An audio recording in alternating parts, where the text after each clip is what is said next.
Sudarlun, Jalan Lintas Nasional Medan Banda Aceh, tepatnya di Desa Paya Berandang, Kecamatan Tanah Luas, Aceh Utara, macet akibat genangan air banjir pada Minggu 2 Januari 2022. Kapolsek Tanah Luas Polres Aceh Utara Ibda Hendra Jamiswar mengatakan banjir mulai menggenangi arus lalu lintas akibat tanggul aliran sungai desa setempat jebol sehingga meluas ke pemukiman warga. Tanggul tersebut jebol pada Minggu 2 Januari 2022 siang kemarin akibat derasnya aliran sungai dan mengakibatkan tanggul terkikis.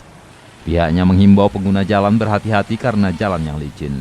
Hingga kini jalan lintas nasional masih bisa dilalui, namun kemacetan arus lalu lintas masih terjadi.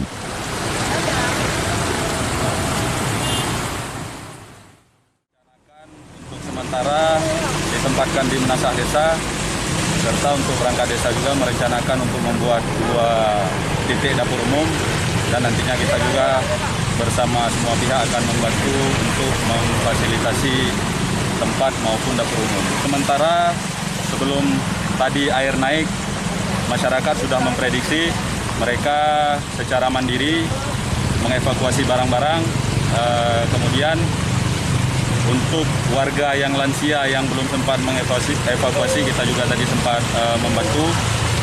Mudah-mudahan semua bisa terselamatkan dan mudah-mudahan kerugian materi juga bisa diminimalisir.